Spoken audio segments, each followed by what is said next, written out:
Responding to your comments January 2025.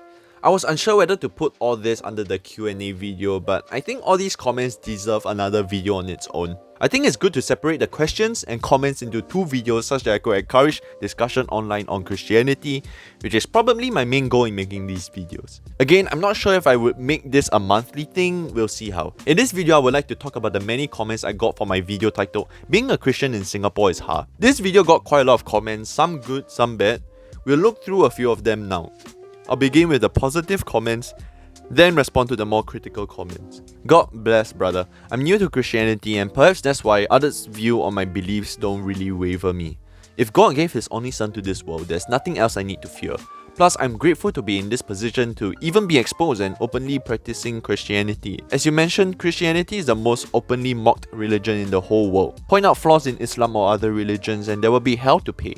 It's hard because the truth is never easy. Keep what you're doing and keep the Lord in our hearts. Great to hear this from you. Indeed, you can be rest assured by the good news. Thankfully, Singapore allows us to practice Christianity. There's no need to have underground churches here, but yeah, thanks for the encouragement. The hard part is, the truth hurts relationships. And most Christians are afraid to lose friends or family relationships, hence they are reluctant to share the gospel. But God called us to share, for an open rebuke is better than hidden love. If we love them, we will and should share the gospel with them, even at the risk of losing that relationship. Also, sharing of the gospel doesn't mean we push the words to them, but rather see if they are willing to hear or do they mock at it.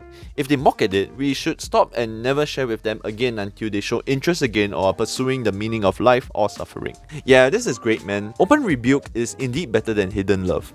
I genuinely want to highlight this comment as this is how we ought to be. Let's have more open communication and discussions, especially because they can be hard instead of trying to treat it like everything's chill. It's really very hard to exist as a Christian because people just assume us to be this close-minded cultish group that wants to convert everyone in their path. Like you said, they see our religious opinions as oppression to their way of life, but we come from a place of love and care.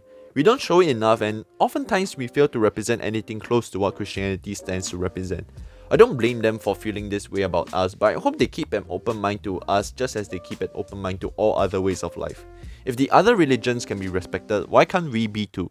We should ask ourselves, what do we do to lose the respect of those who aren't Christians? And how can we show them that we are trustworthy? Yes, good comment here. I would like to add that something we can ask non-Christians is what us Christians can do to help them better. I know I might misrepresent Christ, so I hope to be able to really exemplify the love that Christ showed to them. Reading the Gospels, I think there are many instances of Jesus showing love to people that still reject Him, like in Matthew chapter 9. But I know that everyone loves love, it's such a universal thing. So I would like to love them well. Then, when they ask me how come I'm so nice, or kind, or loving to people, that's when I can tell them it's because of what Jesus has done for me. Hopefully, the way I live my life out is a sample of Jesus' love. Well, 4 minutes. I don't hear the key for the gospel other than suffering and continuous suffering. We suffer for something good. Paul suffered for the gospel is the power of God that will bring salvation to everyone. Salvation is the key and reason for the suffering. Your suffering builds up how much people do for God, but salvation tells how much God has done for us, with which people will need to live a life. I would rather spend my 4 minutes to listen how good is the news as the gospel is actually supposed to be a good news. Nothing is motivating in the earth and exactly that's where the gospel should shine. Nice try, bro, anyway. I'm not really sure what this comment is getting at. Obviously, I'm not specifically talking about the story of how Jesus has saved us by dying on the cross. It's just a video highlighting how tough it can be for Christians in Singapore. Though it seems good on paper, there are quite some underlying difficulties we encounter. Since my viewers are mostly from Singapore, I thought I could share more about it within this context. If you wish to spend 4 minutes listening about the good news, then yeah, this video isn't for you, but I hope I didn't bait you into thinking this video is about the good news, when the video title is about how being a Christian in Singapore is hard. You can share your faith with your friends and your friends can share their faith with you. However, if they don't want to share too much of their faith with you, you should not go overboard and drown them with your views. That's why you found it hard.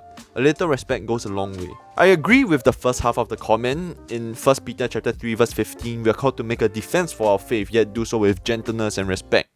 However, the next sentence implies that I find it hard because of that, and perhaps the last sentence insinuates that I don't give respect. The hard part isn't sharing my faith with gentleness and respect. The hard part is bringing up the topic in the first place. That's because some Singaporeans make jokes about Christianity in person, and many online netizens criticize about religion a lot. If anything, I think a little respect can come from those people who love joking about religion online. They might be contributing to an environment where we are hostile to talk about such sensitive topics. I do acknowledge that there are Christians who push their religion hard onto others, thus disrespecting them, but from my experience from the other side of this, I do find some Singaporeans being so freely disrespectful about religion. That's why I hope we can grow out of merely religious tolerance to actual religious harmony, which is Singapore's true goal. But feel free to let me know your thoughts though. Social media makes it hard for Christians to share and persist in their views. This is because the internet allows free exchange of information. As more countries become democracies and the internet becomes more widespread, it is easier to discuss and exchange viewpoints. This is a good thing. If you believe in your religion as much as you say you do, you should encourage debate, not fear it. You said you are scared to say things because they could get you cancelled. But aren't societies supposed to debate on ideas? For example, if Muslims wanted to force their viewpoint on everyone, wouldn't you expect a pushback too? Same for abortion. Christians are only 20% of the population but want to enforce their beliefs of abortion on everyone. So how is it you want everyone to respect your religion, respect you sharing your religion to them, evangelism, and also respect you forcing your beliefs on everyone, enacting abortion?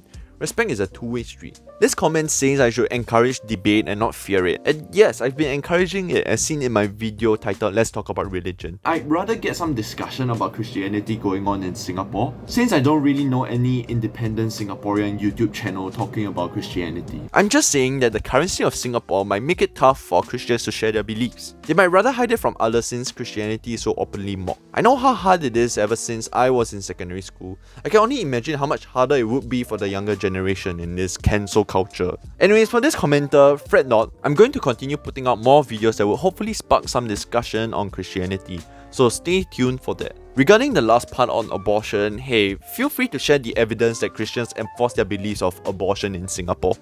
But I just want to note, there's a difference between sharing their personal beliefs and imposing their beliefs onto a secular nation. So you will have to find evidence on the latter to support your statement that Christians in Singapore wish to enact abortion. I think this is a good place to end the video.